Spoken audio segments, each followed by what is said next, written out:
নমস্কার,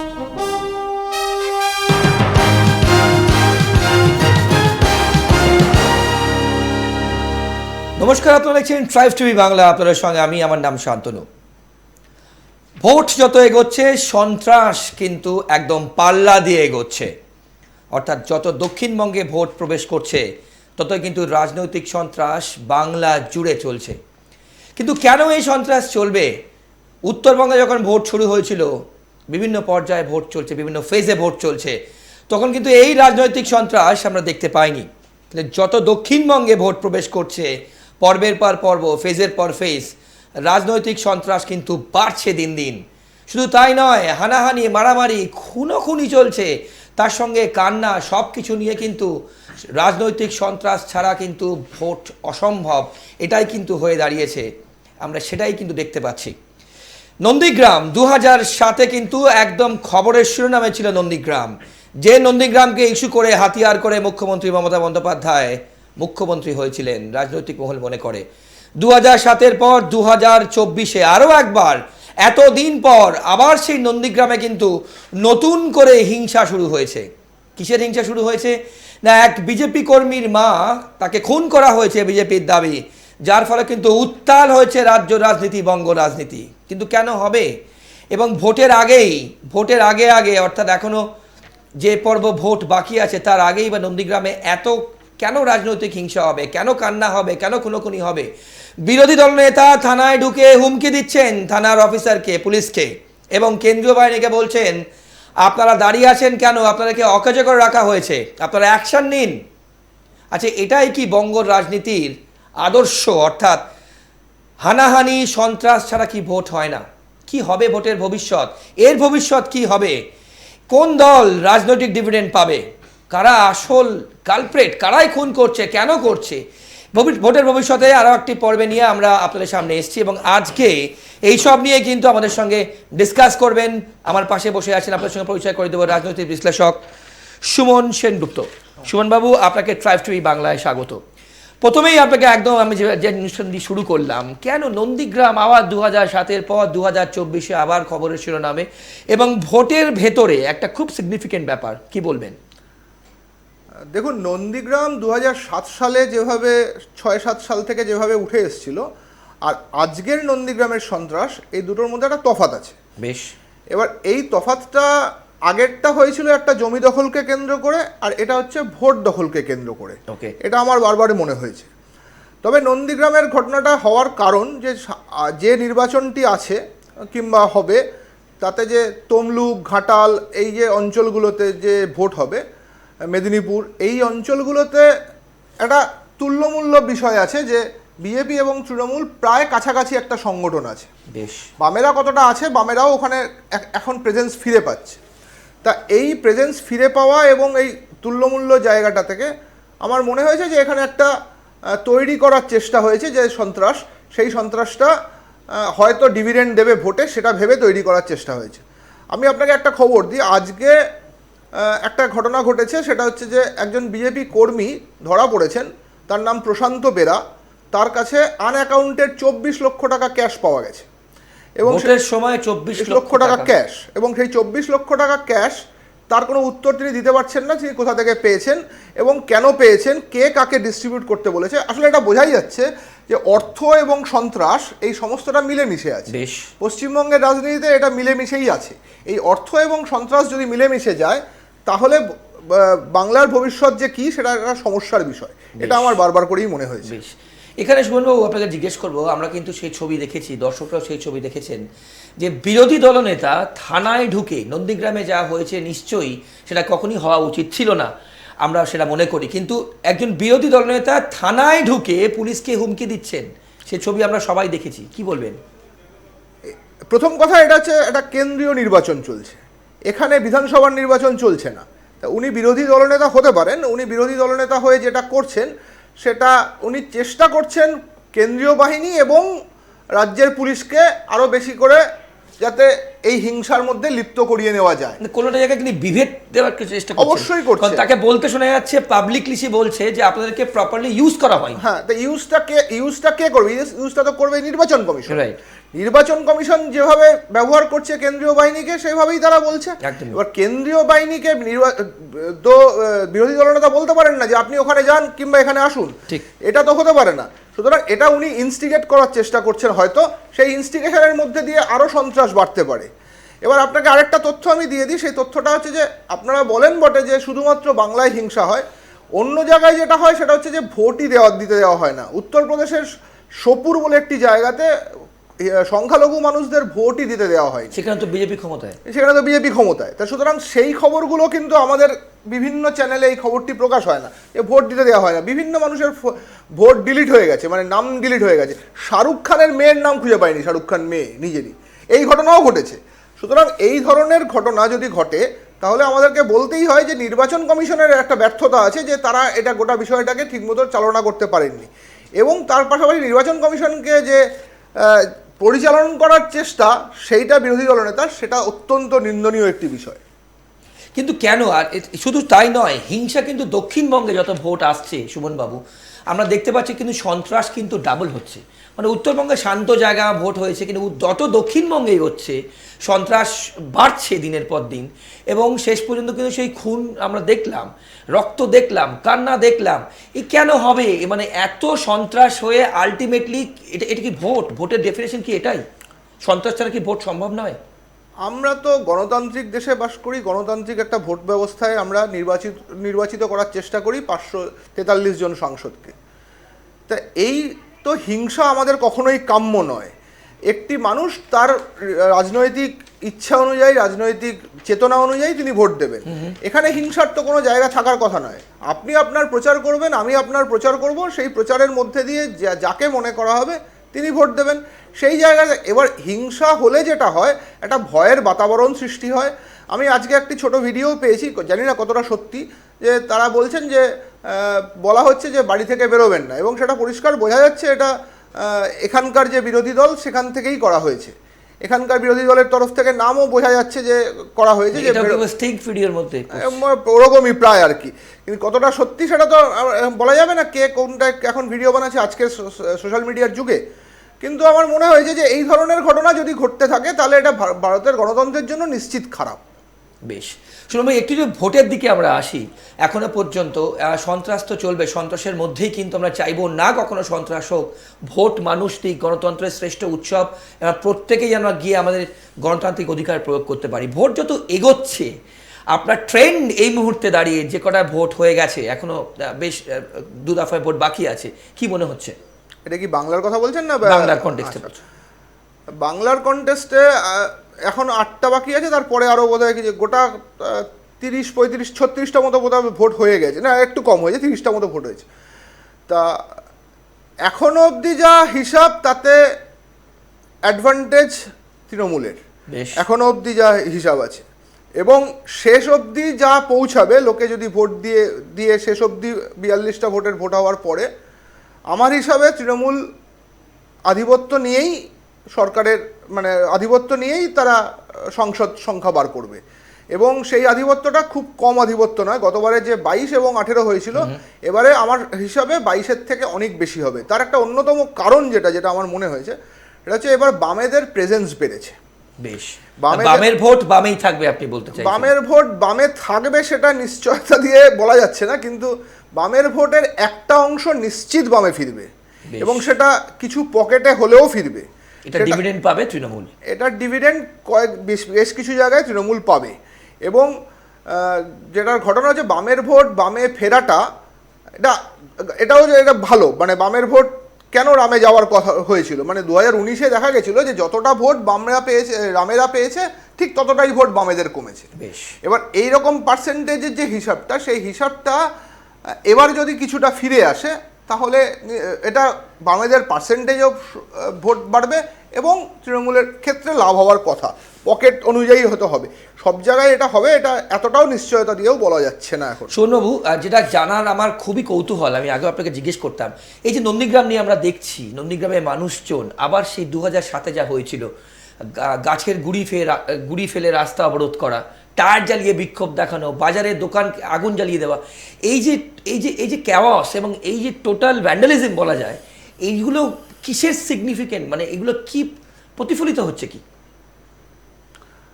না দেখুন, এইটা আগেরটা ছিল জমি দখলকে কেন্দ্র করে, জমি নেওয়ার একটা গুজব বলুন, তো আন্দোলন ছিল, আন্দোলন বলবো এটা আন্দোলন নয়, এটাকে ভোটকে মোবিলাইজ করা এবং ভোট যাতে অশান্তিপূর্ণ হয় সেটার জন্যই করা হচ্ছে। এখানে আমি আবারও বলবো, নির্বাচন কমিশনের ব্যর্থতা। যদি তারা এত কোম্পানি সিআরপিএফ নিয়ে এসে থাকে, তারা সিআরপিএফকে দিয়ে এটা করাচ্ছে না কেন? কেন আজকের সময় দাঁড়িয়ে কেউ যদি রাস্তা ব্লক করে, কেউ যদি গাছের গুঁড়ি ফেলে, টায়ার জ্বালায়, তাহলে সেটা তো এখন এই মুহূর্তে তো নির্বাচন কমিশনের আন্ডারে। সমস্ত এসপি থেকে পুলিশ সবাইকে তো ট্রান্সফার করিয়ে দেওয়া হয়েছে, যেগুলো ছিল, তা তাদেরকে যদি ট্রান্সফার করিয়ে দেওয়া হয়ে থাকে, তাহলে এখন তো পড়ে থাকছে নির্বাচন কমিশনের আন্ডারে যারা আছে। একদম, তারাই তো ডিটারমাইন করবেন কে কোন সিআরপিএফ কোথায় যাবেন, কি করবেন, কি এবং ইনসিডেন্টালি আপনাকে বলে দিই, শেখ সুফিয়ান কিন্তু ওখানে বলেছেন, স্থানীয় তৃণমূল নেতা, যে অঞ্চলে খুন হয়েছেন বিজেপির নেতার যে আছে তার মা, খুব বেদনার ঘটনা নিশ্চয়ই, ডেফিনেটলি, কিন্তু সেইখানে কিন্তু তৃণমূলের পতাকা বাঁধার লোক নেই। হ্যাঁ, তার মানে তো অঙ্কটা মিলেই যায়। একদমই তাই, অঙ্কটা মিলে যায়, জাস্ট মনে করিয়ে দিলাম, অঙ্কটা মিলেই যায়। সুতরাং যদি তৃণমূলের পতাকা বাঁধার লোক না থাকে, তাহলে সেখানে কে খুনটা করেছে? মানে এটা বলতে খুব খারাপ লাগলেও এরা যা ইচ্ছে করতে পারে। মানে বিজেপি যে কোনো মাত্রায় যেতে পারে ভোটে জেতার জন্য। তারা যে কোনো তাদের ঠিক ভোটের আগে, ভোটের সময় একদমই তাই। এবার মনে করুন, যে দলের প্রধানমন্ত্রী সারাক্ষণ হিন্দু মুসলমান করে এসে একদিন সকালে এসে বলেন আমি কোনোদিন হিন্দু মুসলমান করি, আমি আসবো সেই টপিকে, সেই দলটাকে বিশ্বাস করা যায় কি করে? যে দলের প্রধানমন্ত্রী বলেন আমি দুর্নীতির বিরুদ্ধে লড়াই করছি, সেই দলের যাদেরকে উনি সঙ্গে নিয়েছেন, তারা যে সবাই একদম ওয়াশিং মেশিনে পাস করে এসছেন সেটা সবাই বুঝতে পারছে, কিন্তু তাও উনি বলে যাচ্ছেন উনি দুর্নীতির বিরুদ্ধে লড়াই করছেন, উনি আজকেও বলে যাচ্ছেন দুর্নীতির বিরুদ্ধে লড়াই করছেন। তাহলে লোকে যদি এই সত্য এবং অসত্যের ফারাক না করতে পারে, তাহলে আর কি করণীয় আছে? শুনো, একদম স্ট্রেট কোয়েশ্চেন আপনাকে, বিং আ পলিটিক্যাল অ্যানালিস্ট, মোদির গ্যারান্টি, আমরা সব জায়গায় প্রধানমন্ত্রী যেখানে যেখানে যাচ্ছেন সেখানে তিনি কিন্তু একটাই কথা বলছেন, মোদির গ্যারান্টি। কীভাবে ডিফাইন করবেন? কি গ্যারান্টি মানে কি? দেখুন, আমি তৃণমূল দল করি না, কিন্তু একটা জিনিস আমি বলতে পারি, মমতা ব্যানার্জি যে কোনো এই ধরনের স্লোগানকে এমন একটা পর্যায়ে নিয়ে যেতে পারেন, সেটার থেকে ওনার থেকে শেখার আছে। উনি একটি শব্দ ব্যবহার করেছেন, সেটা মোদির গ্যারান্টি মানে 420। এই যে মানুষের মধ্যে যে এটা রেজোনেন্স তৈরি হয়, এত সহজ করে বোঝানো যে উনি 10 বছরে কি করেছেন। উনি 10 বছরে 2 কোটি চাকরি দেবেন বলেছিলেন, দিতে পারেননি, তাহলে 420 হলো। উনি বলেছিলেন 15 লক্ষ টাকা ফেরত দিয়ে আসবো সুইস ব্যাংক থেকে, তাহলে কি হলো? 420 হলো। এই যে সহজ করে, 1 টাকাও পায়নি, একটা টাকাও পায়নি। এবং মানুষকে যে বলেছিলেন যে আপনি এত বিদেশ থেকে সমস্ত কালো টাকা নিয়ে আসবেন, পায়নি। উনি বলেছিলেন যা বলেছিলেন যে সমস্ত কিছুই পায়নি বলে এখন উনি যে বলে যাচ্ছেন মোদির গ্যারান্টি, সেই মোদির গ্যারান্টিটা কি খুব সহজ ভাষায় বললে মমতা ব্যানার্জি, আমি আবারও বলছি আমি মমতা ব্যানার্জির দলের সমর্থক নই, কিন্তু ওনাকে সহজ করে যদি মানুষের কাছে নিয়ে যেতে হয়, ওনার স্লোগানটা হচ্ছে অত্যন্ত একটি জরুরি স্লোগান, মোদির গ্যারান্টি মানে 420। ইসবার 400 পার, মুখ্যমন্ত্রী বলছেন ইসবার পাগার পার, আপনার প্রতিক্রিয়া?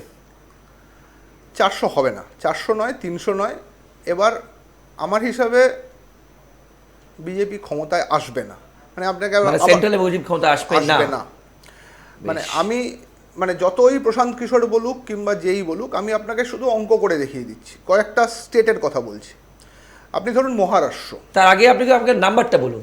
আপনি বলছেন যে ক্ষমতায় আসবে না মানে 272 ক্রস করবে না, বেশ কত পেতে পারে অ্যাপ্রক্সিমেট? বিজেপি এনডিএ সবটা মিলে 260-এর বেশি যাবে না। মানে টোটাল এনডিএ বলছে, জোট বলছে, হ্যাঁ 260-র বেশি যাবে না। কারণ আমি বলছি যে এর পরে যেটা হবে সেটা হচ্ছে যে এনডিএর অনেক শরিক এপার থেকে এপার আসতে পারে, সেটাও হতে পারে। বেশ, মানে এনডিএ থেকে আবার ইন্ডিয়াতে চলে আসবে, এরকম ঘটনাও হয়তো ঘটবে। বেশ, মানে আপনাকে উদাহরণ দিই একটা, যেমন নবীন পটনায়ক কে যদি এনডিএতে ধরেন, কি কোথায় ধরবেন জানি না, নবীন পটনায়ক শিফট করবেনি, মানে যদি ইন্ডিয়া ব্লক একটু শক্তিশালী হয়। প্রথম কথা হচ্ছে এটা। দ্বিতীয় কথা, আমি যেটা বলছিলাম যে মহারাষ্ট্রের ক্ষেত্রে, মহারাষ্ট্রে যেভাবে সরকারটি ফেলা হয়েছে এবং যেভাবে সরকার, তাতে মহারাষ্ট্রের মানুষ এর একটা বিরোধিতা করবেনি। এবং সেখানে মহারাষ্ট্রে ছিল হচ্ছে 48টা সিটের মধ্যে বেশিরভাগটাই আগেরবারে এনডিএ জোট পেয়েছিল। এবারে যদি খুব কম করেও ধরি 15টি সিট কমবে। কর্ণাটকে গতবার 25-25 ছিল, এরকম একটা কিছু ছিল, তার থেকে এবারও কমে অন্ততপক্ষে 10টি কমবে। আমি খুব নমিনাল, মানে 15-10-25 হলো।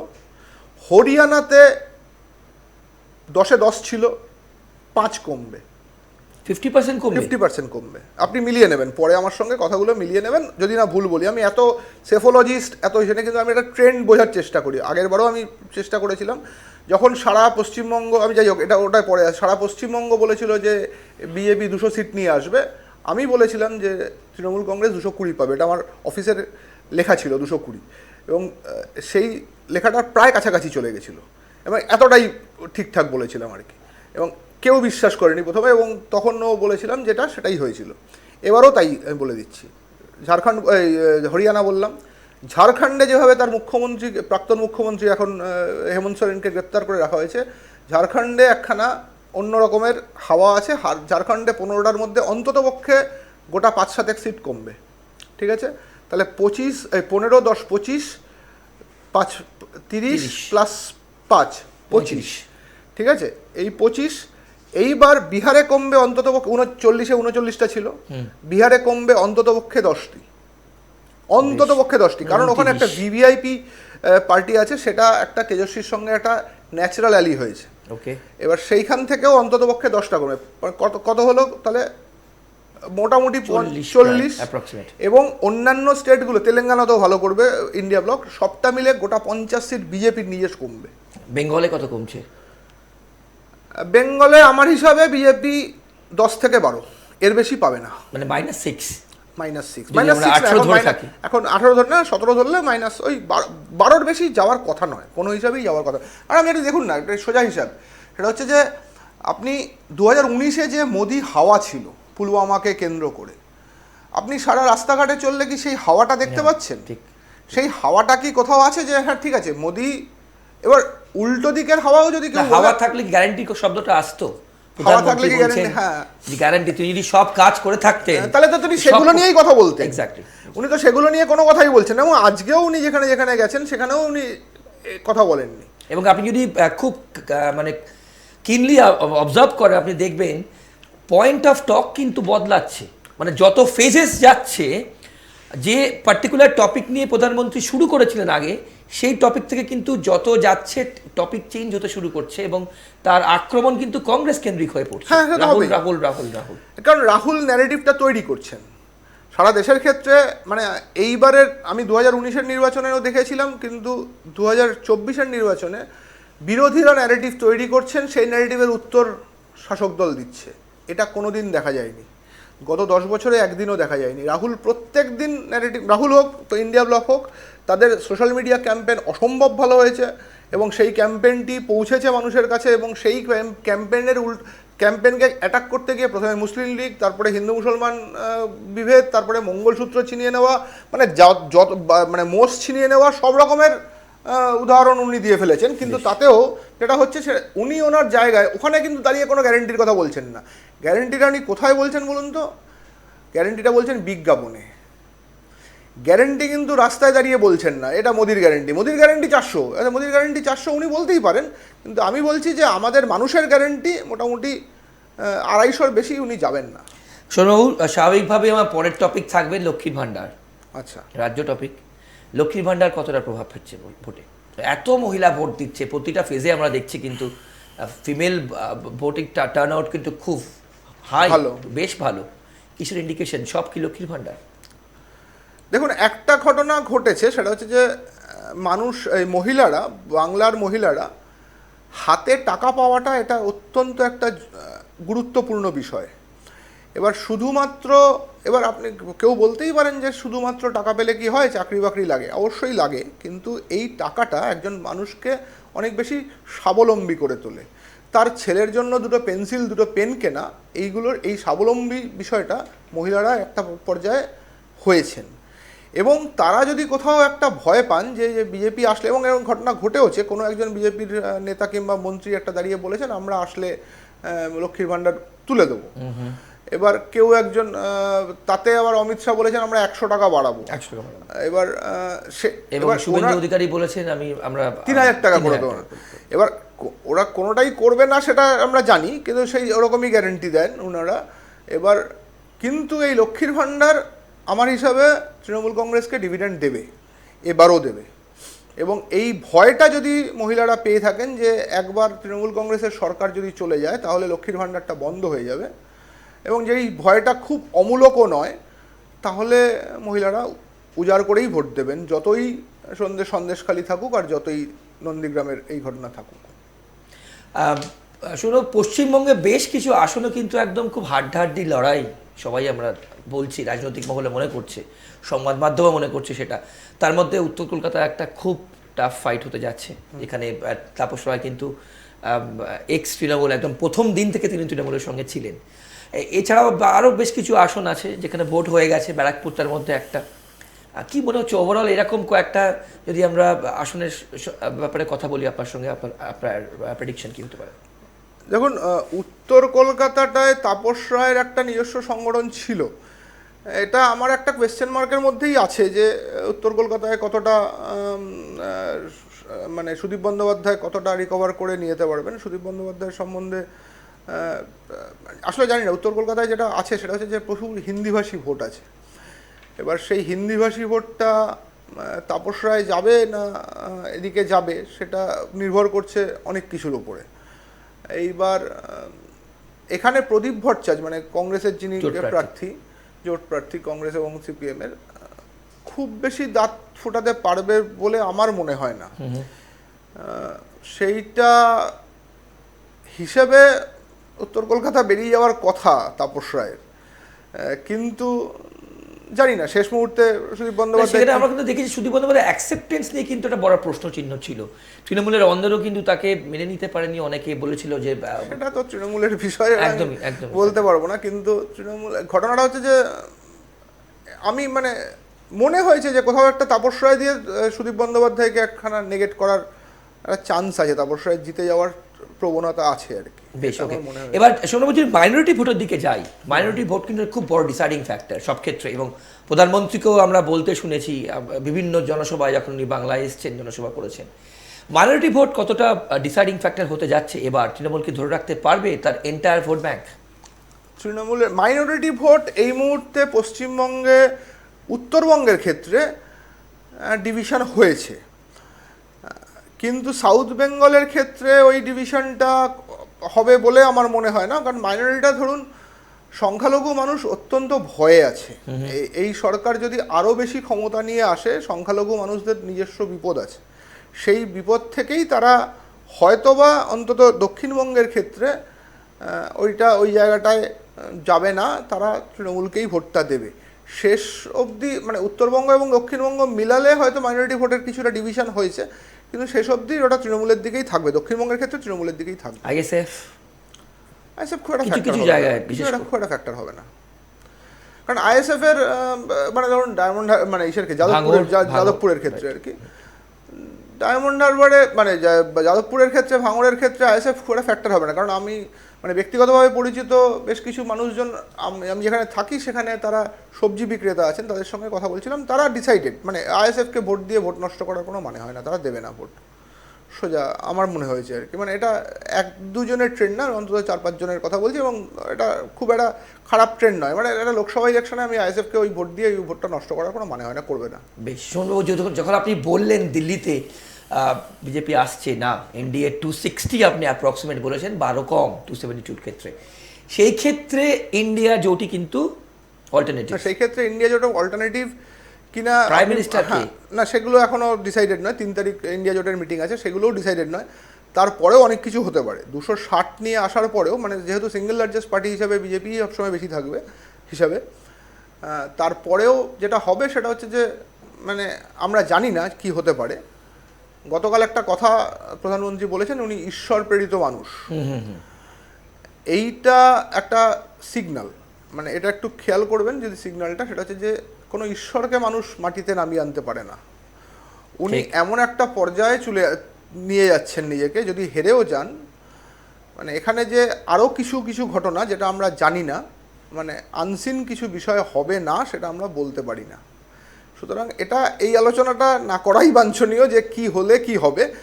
260 হলে সেই সব দিকের জন্যও প্রস্তুত থাকতে হতে পারে যে মানে ঈশ্বর মাটিতে নেমে নাও আসতে পারেন, বেশ, এই একটা ভয়ের জায়গা আছে। আর অন্যদিকে কি হবে সেটা তো 3 তারিখে একটা ইন্ডিয়া জোটের মিটিং আছে, স্টালিন ডেকেছেন, তামিলনাড়ুতেই হবে, তারপরে ডিসাইডেড হবে, সে কি হবে না হবে সেটা তো পরে দেখা যাবে। বেশ, একদম ওয়ান লাইনার নেবো, আমাদের সময় একদম শেষ প্রায়। যেটা জিজ্ঞেস করবো আপনাকে সেটা হচ্ছে যে ওভারঅল যা বুঝছেন তাতে সেন্ট্রাল গভর্নমেন্টের, আপনি যে বললেন বিজেপি আসতে পারবে না, সেক্ষেত্রে ইন্ডিয়া জোট যদি ক্ষমতায় আসে, প্রাইম মিনিস্টার কিন্তু এখনো ডিসাইডেড নয়, সেক্ষেত্রে গভর্নমেন্ট কি স্টেবল থাকবে? দেখুন একটা কথা বলি, স্টেবল গভর্নমেন্ট যারা যেভাবে ভেবে থাকে, আমি স্টেবল গভর্নমেন্টের থেকেও মানুষের জন্য যদি স্টেবিলিটি দরকার হয়, মানুষের জন্য যদি কাজ করতে দেওয়া হয়, যত আনস্টেবল গভর্নমেন্ট হবে মানুষের তত উপকার হবে, সাধারণ মানুষের তত আনস্টেবল গভর্নমেন্ট হলে মানুষের উপকার হয়। যে কোনো মানে ধরুন যত রকমের আপনি এনআরডিজিএ প্রকল্প থেকে শুরু করে এটা জোট সরকারই কিন্তু করেছিল, ইউপিএ সরকার, ইউপিএ 1, ইউপিএ 2, যত রকমের মানুষের দাবি দেওয়া অনেক বেশি বেশি করে, আরটিআই থেকে শুরু করে সমস্ত কিছু অনেক বেশি দাবি দেওয়া পূরণ হয় একটি মিলিজুলি আনস্টেবল গভর্নমেন্ট। অত শক্তি আমার দেখানোর দরকার নেই, মানুষ মানুষের বন্ধু।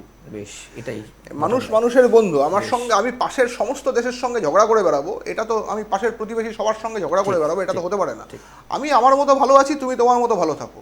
আজকের দিনটা তো ইউক্রেন কিংবা ওইটা নয়, যে রোজ ঝগড়া করবো এরকমটা নয়। সুতরাং আমি যদি আনস্টেবল থাকে, মানুষ ভালো থাকবে, এটুকু আমি বলতে পারি। শুনবো, অনেক ধন্যবাদ, একদিন সময় করে আপনাকে আবার আসতে হবে। আপনাদেরকে জানিয়ে রাখি, আপনারা কমেন্ট করছেন এবং আমাদের এপিসোড অর্থাৎ পর্বের পর পর্ব কিন্তু চলছে, এবং আমরা চাইবো আপনাদের অনুষ্ঠান আপনারা ইনভলভ হন, এবং আপনারা যে কমেন্ট করছেন আমরা চেষ্টা করব যাতে আপনাদের কমেন্ট নিয়ে আমরা তার উত্তর দিতে পারি। এবং আমাদের ভোটের পর্ব চলছে, ট্রাইব টিভি বাংলা কিন্তু এক্সক্লুসিভ ভোটের সব খবর আপনাদের সামনে তুলে ধরছে, এবং সপ্তম পর্যায়ের ভোট যখন হবে তার সব খবর সবার আগে আমরা আপনাদের সামনে তুলে ধরবো, এবং অন্যান্য সব খবরের জন্য আপনাদের চোখ থাকুক শুধুমাত্র ট্রাইব টিভি বাংলার পর্দায়, বাংলার আপন।